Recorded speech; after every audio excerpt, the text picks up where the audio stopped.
राधे कृष्णा दोस्तों, वैष्णवी वृंदावन चैनल में आपका स्वागत है। दोस्तों, आज की वीडियो में मैं आपको कार्तिक मास के महात्म की कथा सुनाऊंगी। तो आइए आज सुनते हैं कार्तिक मास के महात्म का पहला अध्याय। नैमिषारण्य तीर्थ में सूत जी ने 88,000 शौनकादि ऋषियों से कहा, अब मैं आपको कार्तिक मास की कथा विस्तार पूर्वक सुनाता हूँ। इसका श्रवण करने से मनुष्य के सभी पाप नष्ट हो जाते हैं और अंत समय में बैकुंठ धाम की प्राप्ति होती है।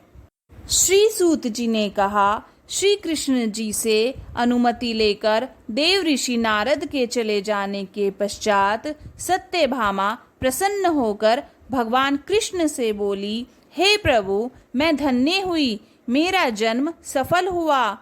मुझ जैसी त्रिलोक के सुंदरी के जन्मदाता भी धन्य हैं, जो आपकी 16,000 स्त्रियों के बीच में आपकी परम प्यारी पत्नी बनी। मैंने आपके साथ नारद जी को भी कल्प वृक्ष आदि पुरुष विधि पूर्वक दान में दिया, परंतु वही कल्प वृक्ष मेरे घर लहराया करता है। यह बात मृत्युलोक में किसी स्त्री को ज्ञात नहीं है।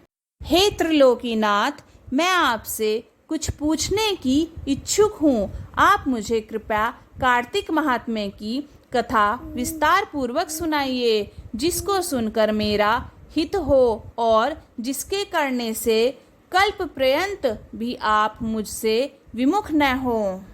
सूत जी आगे बोले, सत्यभामा के ऐसे वचन सुनकर श्री कृष्ण ने हंसते हुए सत्यभामा का हाथ पकड़ा और अपने सेवकों को वहीं रुकने के लिए कहकर विलास युक्त अपनी पत्नी को कल्प वृक्ष के नीचे ले गए। फिर हंसकर बोले, हे प्रिय, 16,000 रानियों में से तुम मुझे प्राणों के समान प्रिय हो।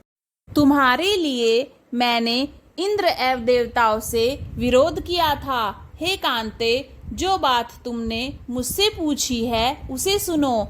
एक दिन मैंने तुम्हारी इच्छा पूर्ति के लिए गरुड़ पर सवार होकर इंद्रलोक जाकर कल्प वृक्ष मांगा।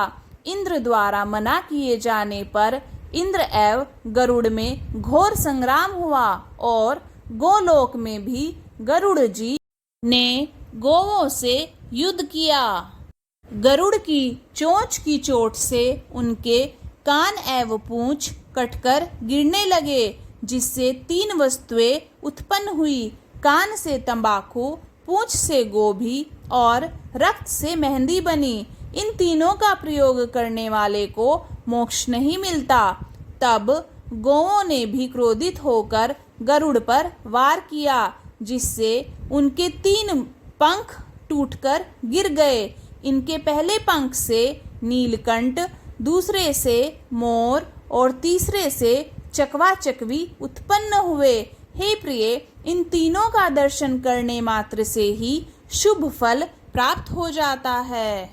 यह सुनकर सत्यभामा ने कहा, हे प्रभु, कृपया मुझे मेरे पूर्व जन्मों के विषय में बताइए कि मैंने पूर्व जन्म में कौन कौन से दान, व्रत व जप नहीं किए हैं। मेरा स्वभाव कैसा था, मेरे जन्मदाता कौन थे और मुझे मृत्युलोक में जन्म क्यों लेना पड़ा। मैंने ऐसा कौन सा पुण्य कर्म किया था जिससे मैं आपकी अर्धांगिनी बनी। श्री कृष्ण ने कहा, हे प्रिय, अब मैं तुम्हारे द्वारा पूर्व जन्म में किए गए पुण्य कर्मों को विस्तार पूर्वक कहता हूँ, उसे सुनो।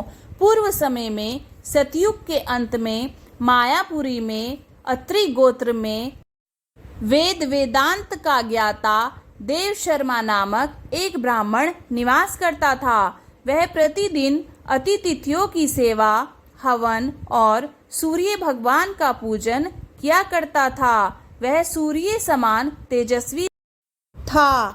वृद्धावस्था में उसे गुणवती नामक कन्या की प्राप्ति हुई।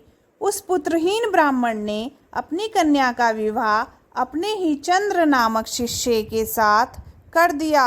वह चंद्र को अपने पुत्र के समान मानता था और चंद्र भी उसे अपने पिता के समान सम्मान देता था।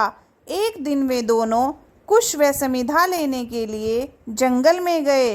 जब वे हिमालय की तलहटी में भ्रमण कर रहे थे तो तब उन्हें एक राक्षस आता हुआ दिखाई दिया। उस राक्षस को देखकर भय के कारण उनके अंग शिथिल हो गए और वे वहां से भागने में असमर्थ हो गए।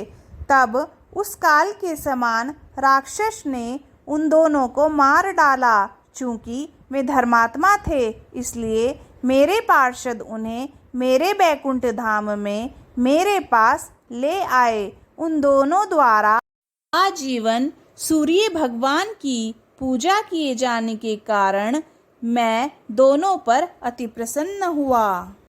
गणेश जी, शिव जी, सूर्य व देवी, इन सब की पूजा करने वाले मनुष्य को स्वर्ग की प्राप्ति होती है।